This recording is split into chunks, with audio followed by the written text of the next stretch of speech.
John Steinbeck's The Grapes of Wrath, first published in 1939, is a novel about poverty, displacement, and survival during the Great Depression. The story follows the Joad family as they are driven from their Oklahoma farm and travel west to California in search of work and a better life, only to encounter exploitation, hardship, and injustice. Steinbeck's literary style combines realism, naturalism, symbolism, and biblical imagery with chapters that alternate between the Joad family's personal journey and broader reflections on the experiences of migrant workers. The novel explores themes of poverty, family, dignity, social injustice, exploitation, survival, community, and the conflict between individual interests and collective responsibility. The Grapes of Wrath remains important for its powerful portrayal of Depression-era migrant life and its enduring examination of how ordinary people preserve their humanity and solidarity in the face of economic hardship and social injustice.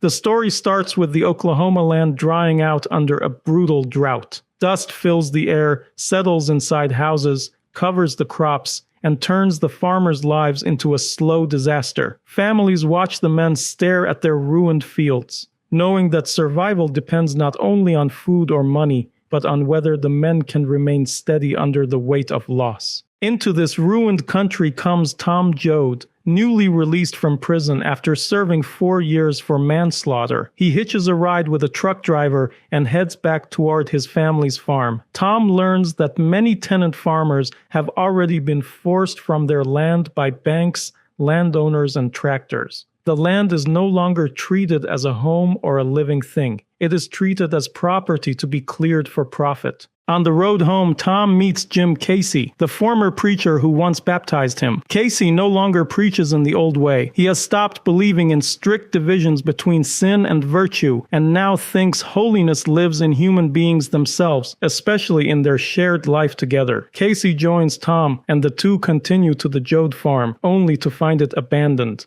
Muley Graves appears and explains what happened. The Joads have moved to Uncle John's place after being pushed off their farm.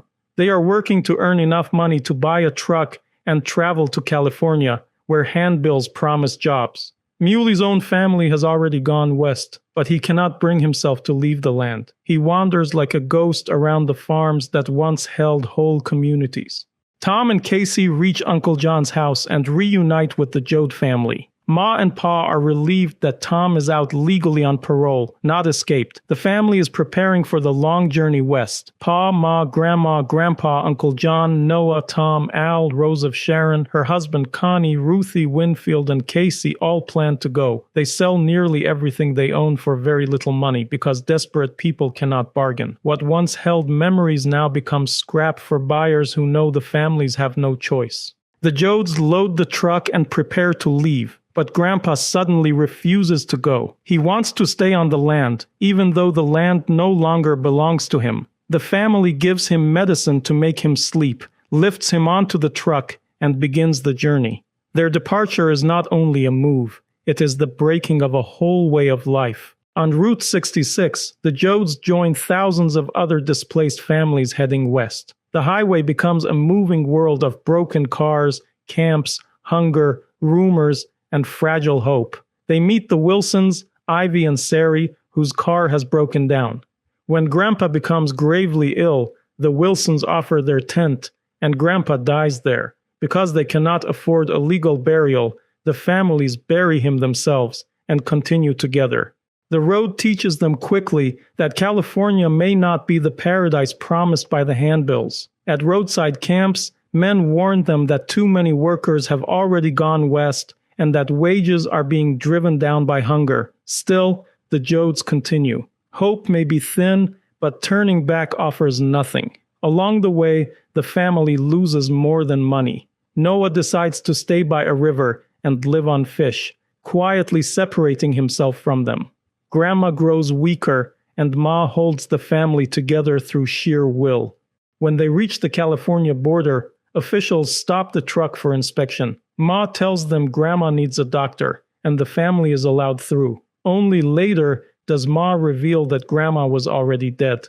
She has lain beside the body through the night, so the family could cross into California. Her strength becomes the center of the family, especially as Pa's authority begins to weaken under pressure. California brings disappointment almost immediately. The Joads arrive at a Hooverville, a dirty, crowded camp full of migrant families who cannot find steady work. They learn that locals call them Okies with contempt, whether they are from Oklahoma or not. The migrants are treated as threats, not as people looking for survival. Floyd Knowles explains that workers who try to organize are called radicals, blacklisted, or arrested. A contractor arrives offering work, but when Floyd asks for a written wage, a deputy tries to arrest him on a false charge. Violence breaks out. Tom trips the deputy and Casey knocks him unconscious.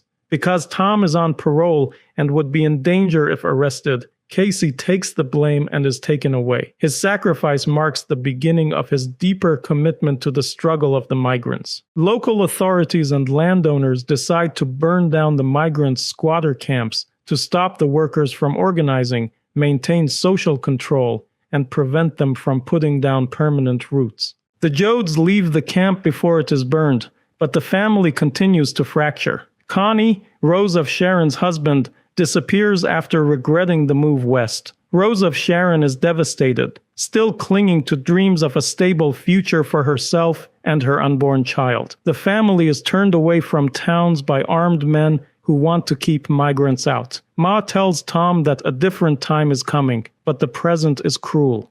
The family eventually reaches Weed Patch, a government camp run by the migrants themselves. For the first time in California, they find clean toilets, showers, rules made by residents, and a manager who treats them with dignity. Ma is deeply moved simply to be spoken to like a human being. Tom finds work through 2 men at the camp, and the family briefly experiences what life could be like if poor people were allowed order, respect, and community. But the landowners hate the government camp because local police cannot easily raid it. They plan to send men to start a fight during a dance, giving authorities an excuse to shut the place down. The camp committee prepares in advance, spots the hired troublemakers, and removes them before the riot can begin. The event proves that organized people can protect themselves, but it does not solve the larger problem. The Joads still need work, and their food is running out.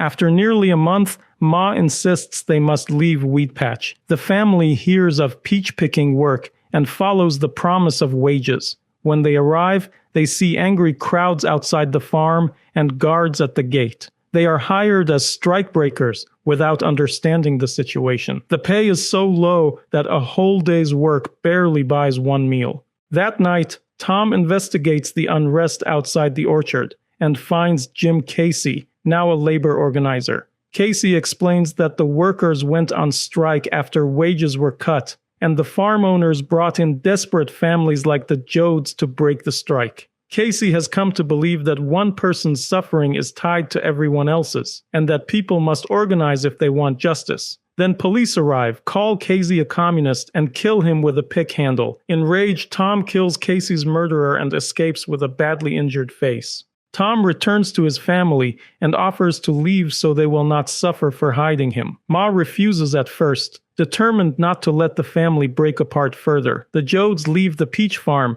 and find work picking cotton. Tom hides nearby while the family secretly brings him food. For a brief time, cotton picking gives them enough money for food and small comforts, and they share a boxcar with the Wainwright family. Tom's hiding place becomes unsafe after Ruthie, in a childish fight, boasts that her brother has killed 2 men. Ma goes to warn him. During their last conversation, Tom tells her he has been thinking about Casey's words. He no longer sees himself as just one man trying to survive. He wants to continue Casey's work and fight wherever people are hungry, beaten, or treated unfairly. Ma fears for him, but Tom leaves to become part of a larger struggle. The family tries to keep going. Al becomes engaged to Agnes Wainwright, linking him to another family and another future. The Joads find more cotton work, but it ends quickly because too many workers arrive and the field is picked clean by noon. Then the rain begins. The storm destroys the little stability they have left. Work stops, water rises, cars wash away, Men beg and steal for food. The flood presses toward the boxcars where the families are staying. Rose of Sharon goes into labor during the storm, and her baby is stillborn. Uncle John is sent to bury the child, but instead he places the small coffin into the floodwater, letting it drift as a silent message of suffering carried downstream. As the water rises higher, Ma decides they must leave the boxcar and find dry ground. Al stays behind with Agnes and the Wainwrights. The remaining Joads walk through the rain until they find a barn. Inside are a starving man and a young boy. The boy explains that his father has given him all the food and has not eaten for 6 days. The man is too weak for solid food and needs milk or soup to survive. Ma looks at Rose of Sharon, and Rose of Sharon understands what is being asked without words. Having just lost her baby, she sends everyone else out of the barn. Then she lies beside the starving man and feeds him with her breast milk. The story ends in this quiet, shocking act of mercy. After so much loss, Rose of Sharon turns her grief into life-giving compassion, and the Joad family's struggle becomes part of something larger than one family's survival.